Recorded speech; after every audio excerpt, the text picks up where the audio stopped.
মুসা ভয়ের মধ্যে পইরা আমি আল্লাহর উপরে মন ভাবে বিশ্বাস স্থাপন করছে। এ জিবরাইল যা, আমার বন্ধু আমার পরীক্ষায় 100 থেকে 100 পাইছে, রেজাল্ট তার নগদ দিয়ায়। কি রেজাল্ট? জিবরাইল মুসা আলাইহিস সালামের কাছে চলে আসছে, আয়েশা বলে মুসা আল্লাহ তাআলা আমাকে তোমার কাছে পাঠাইছে। কি বইলা পাঠাইছে? এ মুসা, আল্লাহ যে একটা বরকতের লাঠি তোমাকে দিয়েছিল, আল্লাহ বলছে আনিদ্রিব বিআসাকাল বাহর।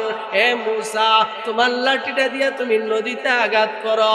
আল্লাহর আদেশ পাইয়া জিবরাইলের পরামর্শে হযরতে মুসা যখন নদীর মধ্যে আঘাত করলেন, বাবারি বয়ের পরীক্ষায় পাশ করার কারণে কেমন ফলাফল আল্লাহ দিয়া দিছে। পয়গম্বর মুসা নদীতে আঘাত করার সাথে সাথে এক আঘাতে একটা রাস্তা হয়েছে, বিষয়টা এমন না। কিতাবের মধ্যে লেখে মুসা আলাইহিস সালামের সাথে বনি ইসরাইলের 12টা দলের লোক ছিল। কয়টা? আমরার দেশে বিভিন্ন গোত্র আছে না, যেমন একটা সরকার বাড়ি, আরেকটা হইলো বরদাইন্নার বাড়ি, আরেকটা হইলো চেয়ারম্যান বাড়ি, আরেকটা হইলো সহিদারের বাড়ি, আরেকটা হইলো হুরুন্নার বাড়ি, আছে না এরকম? এক একটা বাড়ির নাম আছে না নাই? তো মুসা আলাইহিস সালামের সাথে এরকম কয়টা দলের লোক ছিল? 12টা দলের লোক। পয়গম্বর মুসা আল্লাহর পরীক্ষায় পাশ করে যখন নদীর মধ্যে আঘাত করছে, আল্লাহ তাআলা এই আঘাতের বরকতে একটা দুইটা রাস্তা করে নাই, 12টা গোত্র যেন নির্দ্বিধায় পার হইতে পারে। 12টা গোত্রের জন্য আল্লাহ তাআলা 12টা রাস্তা তৈরি করে দিয়েছে। তাহলে বয়ের পরীক্ষায় পাশ করার কারণে তারা ফলাফল পাইছে কি পাইছে না? 12টা রাস্তা। কেমন রাস্তা? একেবারে কাচের মতো স্বচ্ছ, মাঝখানের পানিগুলাকে আল্লাহ জমায়া দিছে। তারা যখন রাস্তাগুলো পার হইতেছে, পানিগুলা কাচের মতো, এক রাস্তা থেকে আরেক রাস্তার লুক দেখা যায়। আপনারা আব্দুল্লাহপুর বাজার থেকে যখন 4-5 জনে মিল্লা আয়েন, গল্প করতে করতে আয়েন না, ঠিক তদ্রুপ তারা নদী দিয়া পার হইছে, যে গল্প করতে করতে পার হইছে। একটা লুকের গুড়ার খুরার মধ্যেও 1 ফোঁটা পানিও লাগে না। সুবহানাল্লাহ। আসতে কইেন। ফেরাউন আয় কো, দেখ সত্যি কারবারটা, তোরা তো আমার খুদা মানুষ না, আমারে তো চিনলি না, দেখ আওয়ার আগে রাস্তা রেডি। জোরে বক মরে বইরের কষ্ট হইতেছে নাকি আপনাদের? ফেরাউন কো, দেখ তোরা তো চিনলি না আমারে, তোরা তো জানোস না আমার ভিতরে কি আছে, দেখ আওয়ার আগে রাস্তা রেডি। আল্লাহ কয় আসমান থেকে নাইমা দেখ। যেই না নামছে আল্লাহ কয় এরে কোনো কানি কুনি ধরিস না, একবারে মাঝখানে যায় এলো। যখন মাছ বরাবর গেছে আল্লাহ তাআলা নদীকে বলে ধর তাকে। যেই না ধর বলছে, আল্লাহ কোরআনে বলেন ফাগশিয়াহুম মিনাল ইয়াম্মি মা গাশিয়াহুম, নদী খালি উপরে নেয় আর নিচে নেয়। এর মানে কি করতেছে? এমন সুবান সুবাইছে মুখের ভিতরে ফেক, শুধু সুবায়া মারছে না, পানিতে কিছুক্ষণ সুবাইলে তো শরীর ফুড়া হয়ে যাবে। ফুড়া বুঝেননি? এটা ফচ্চা যাওয়ার কথা, কিন্তু এত সুবানির পর এটা ফচ্ছে না। আল্লাহ তাআলা একবারে ভাত্তরের মতো শক্ত বানায় ফেলায় রাখছে। সুবহানাল্লাহ কইতেন না? এ বাবা, এই যে মুসা আলাইহিস সালামের জন্য আল্লাহ নদী দিয়া রাস্তা বানাইলেন, কিসের বরকতে? ভয়ের পরীক্ষায় জয়ী হইছেন। কি বলেন, ঠিক কি ঠিক না? এ বাবা, আমাদের উপরও জীবনে অনেক সময় ভয় আসে। যেমন করোনা গেছে, এটা একটা ভয় না? বহুত মুসলমান মসজিদে যাওয়া ছাইরা দিছে, ডর বাবারি, লগে লাগলে একটু দূরে দাঁড়া, আছে না নাই? হ্যাঁ বাবা, আল্লাহ যদি করোনা ঢুকাইতেছে, আগ করে ঘুমাইয়া থাকবি, ঠাস করে করোনা ঢুকাই দেবে, টেরো ভাই তুমি। কথা কন, ঠিক কি ঠিক না? হ্যাঁ বাবা, ভয় দিয়ে আল্লাহ পরীক্ষা করে। বান্দা, তোমার ভয়, হক কথা বলতে যাইবা, তোমার সমাজের লোক তোমাকে খারাপ বলবে, দিনের পথে চলতে যাইবা, মানুষ তোমাকে মন্দ বলবে। আল্লাহ পরীক্ষা করে তুমি কি মানুষের ভয়ে হক ছেড়ে দাও, না আল্লাহর জন্য মানুষ ছেড়ে দাও। আল্লাহ দেখবে বাবারে, আল্লাহর জন্য দুনিয়া ছাড়া যাবে, আল্লাহর জন্য সমাজ ছাড়া যাবে, আল্লাহর জন্য পরিবার ছাড়া যাবে, কিন্তু পরিবারের জন্য, সমাজের জন্য আল্লাহকে ছাড়া যাবে না। কি বলেন, ঠিক কি ঠিক না? এ বাবা, দলের জন্য আল্লাহর বিরুদ্ধে বলা যাবে? এই যে আপনারা দেখতেছেন, একটা আলগা কথা বইলেই নেই। বর্তমানে আপনারা যারা সচেতন যুবক ভাইয়েরা আছেন, দেখতেছেন ইসকন নামক একটা সংগঠন এই দেশকে অস্থিতিশীল করার জন্য চেষ্টা করতেছে। আমরা বলি সহজ ভাষায়, আপনারা সরল মনা মুসলমান, বেশি বললে বুঝতেনও না, শুধু এতটুকু বলি, এই পৃথিবীতে আল্লাহর কাছে একমাত্র পছন্দের ধর্মের নাম কি? আরো জুড়ে কোন? এছাড়া আর কোনো ধর্ম আছে? এখন এই ধর্মের উপর যদি কেউ কোনো আক্রমণ করার জন্য আসে, তাহলে আপনারা কি ঘরে বসে থাকবেন? আমরা স্পষ্ট বলতে চাই, আমরা আমাদের ধর্ম রক্ষার জন্য জীবন দিতে প্রস্তুত। কি বলেন, ঠিক কি ঠিক না?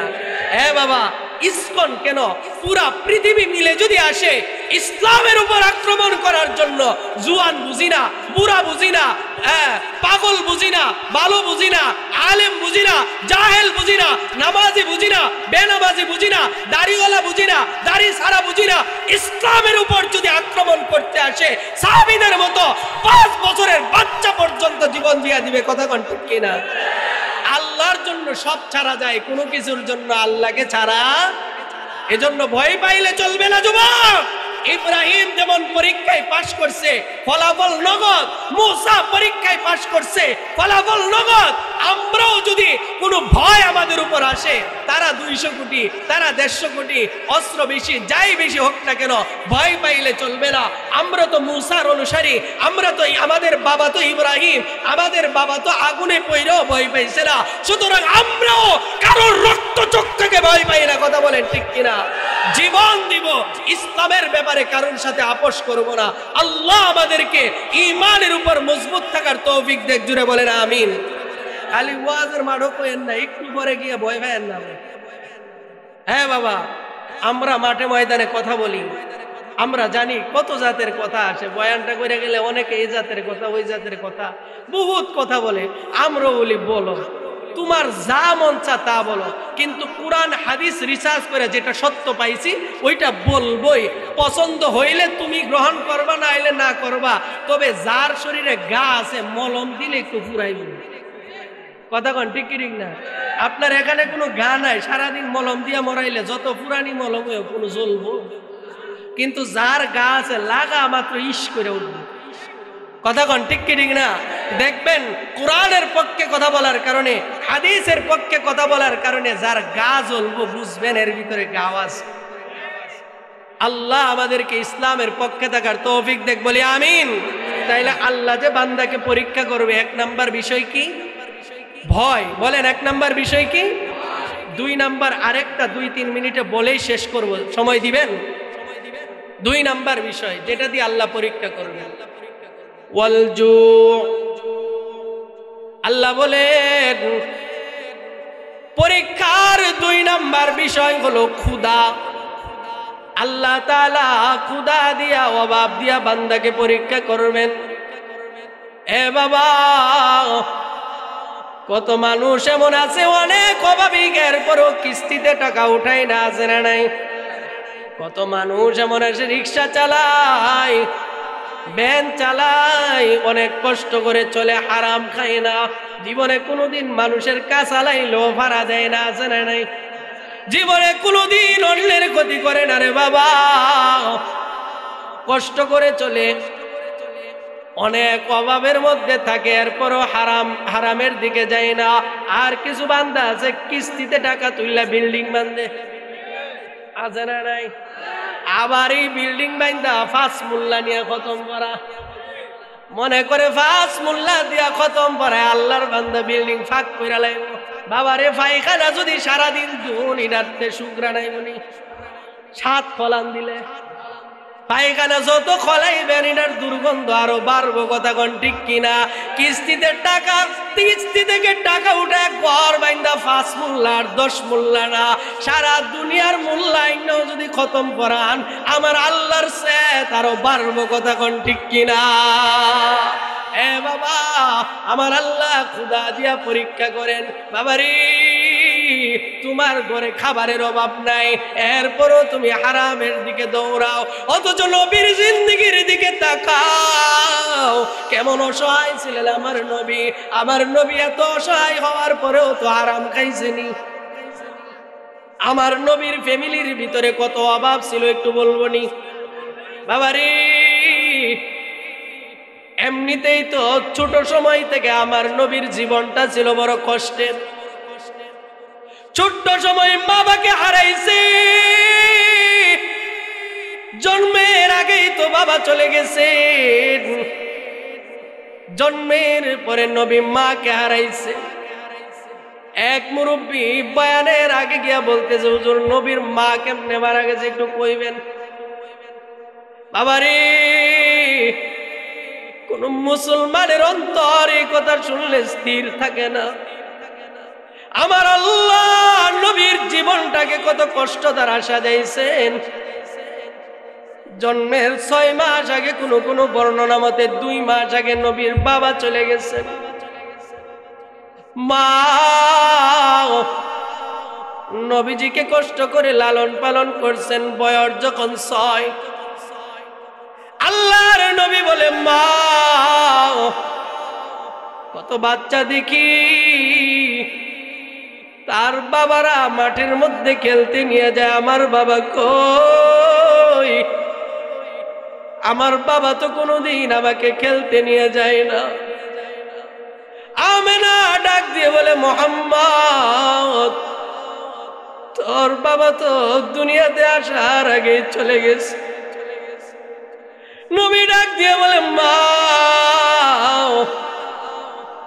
আমার বাবাকে তো আমি দেখতে পারি নাই, তবে আমার মনে চায় আমি আমার বাবার কবরটা একটু দেখব।